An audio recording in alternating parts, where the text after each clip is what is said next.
to Tracy Mommy Reads.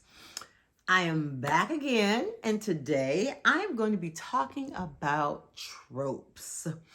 If you are a writer, I'm sure that you're really familiar with tropes. And if you've been reading for a long time and you have kind of delved into the lingo, I'm sure you're familiar with tropes. But there may be some people watching who maybe have been using context clues or really don't even know what that means, or you've heard people say it. But I just wanted to talk about tropes today. I'll talk about some of my favorite tropes and some of the tropes that I think are hella overused. So let's start off with the definition. So trope is defined as, there's two definitions for it. A word or expression used in a figurative sense as a figure of speech, or a common or overused theme or device like a cliche. And that's kind of where we are in that definition when it comes to like books and reading and writing tropes. So you see a lot of tropes in, like the romance genre and in the suspense genre. And those are the two that I want to kind of talk about. So for example, the love triangle, that's one of the biggest tropes in like romance writing, where you have like three main characters. Usually it's a situation when you have a female character and two male characters that are kind of vying for her love or attention, either, knowingly or unknowingly. Like one of the most popular ones I can think of in recent times, was like in the Twilight, books with Edward and Jacob. I mean, even to the point where you had readers and people who watched the movies breaking off into factions of Team Edward or Team Jacob and who they wanted Bella to end up with. So that's a love triangle. And then another one that's pretty popular is like friends to lovers, right? Where you have these people who they've had this totally platonic relationship this entire time. They may have been childhood friends. They may be co-workers. They may have even been like a listening ear to this person when they've talked about bad dates or bad marriage or bad relationship or whatever. But maybe they're kind of like secretly pining for that person. Because I think in most friends to lovers tropes, one of the people was always like pining for the other one, but just didn't like, let their feelings be known. I haven't read too many books where neither person, like had any attraction or whatever, and they just like all of a sudden, went from friends to lovers. There's, I think, always that one person where it's kind of unrequited and they just like, they want to be in the person's life, so they kind of accept whatever relationship they can have with them. One of my faves is the enemies to lovers trope. I love how like authors can craft a story for two people who, now these two people, they genuinely have no attraction to each other on the surface. But there's always these little sarcastic, remarks or passive aggressiveness, and it's just really aimed at each other, which that's probably that subconscious or unconscious like attraction manifesting itself in another way, because a lot of times these characters are, I would never like him because he's just so obnoxious. But, deep down, but he has a cute smile and he's really smart. But that obnoxious shit, that's just turning me off. Oh, and she's, she's just so, whatever she is, even though she's beautiful and she's talented. But I don't like that one thing about her. So they use that, that one thing that they're not attracted to kind of repel.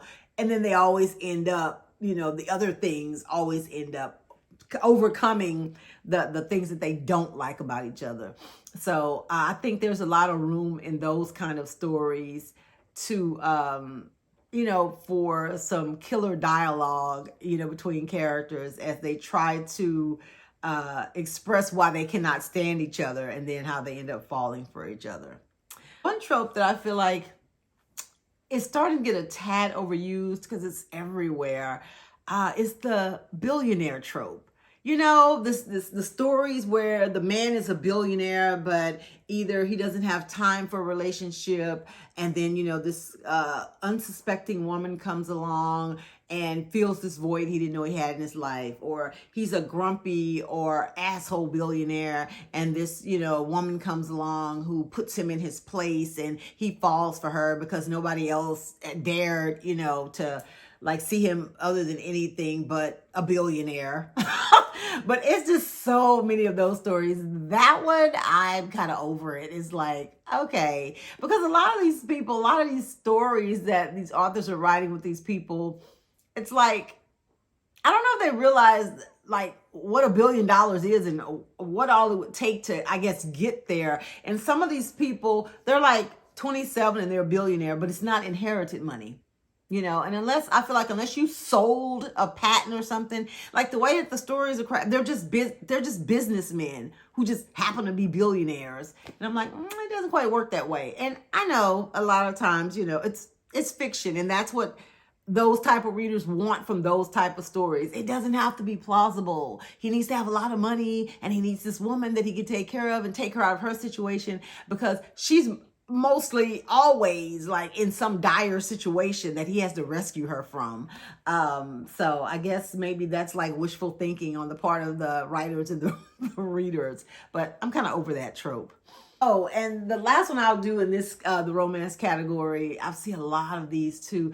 I like them, but sometimes I do feel like they're overdone. The fake relationships, there's so many of these where, somebody, and it's always around a wedding or something. Either the person is pretending to be married to this person so their family can get off their back, or so that they can get an inheritance, or the family can stop trying to fix them up or worrying about them. And then ultimately the two people end up falling for each other. Now, some of those I have enjoyed, but like I said, it's starting to become an overused trope as well. But hey, don't hate the player, hate the game. It is, those tropes are popular for a reason. People flock to those type of books. And I personally don't begrudge anybody that wants to, indulge in a harmless fiction romance book that's going to give them a bit of an escape from the real world.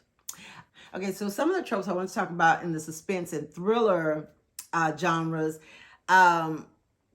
The missing child or sibling or parent, when there's somebody close to the main character that's missing, right? And the author takes the reader on a journey to try to find out what happened to this person.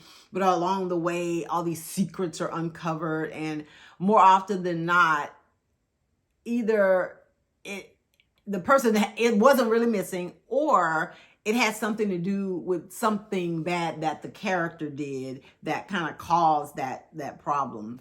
But, depending on how it's written, some of those can be pretty clever. Another really popular one is the unreliable narrator, like the person that's telling the story. It can be one of the main characters, but they're telling it from their perspective. But the thing is, they are like a recovering alcoholic, or they have been in jail. So you don't know, like, are they doing this to make themselves look good? Is that how the writer's writing this? One of the books that comes to mind is The Girl on the Train by Paula Hawkins, where the narrator, like the main character, who also served as, like, it was told from her point of view, so she was the narrator. She had, like a drinking problem, and she had lost a child. And so, like, when she was going through what she was going through and the things that she was seeing, it's like, okay, is this stuff really happening, or is she making this up? One of those type of situations. Then you have like the stories where everybody was in on the cover up, but then somebody starts blackmailing people, kind of like a la I Know What You Did Last Summer, books like that. So now somebody in the group, whether they need money or for whatever reason, they've turned on the group, and they start like blackmailing and threatening everyone.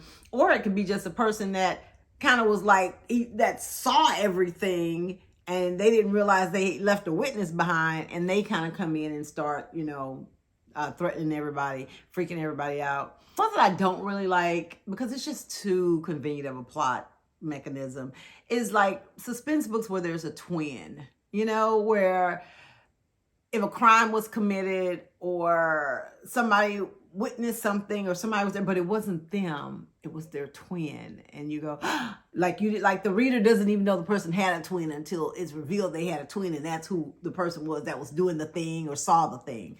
I don't really like those. That just seems like way too convenient. One of my favorite tropes in that category is like you're living with the killer, the kidnapper, the person.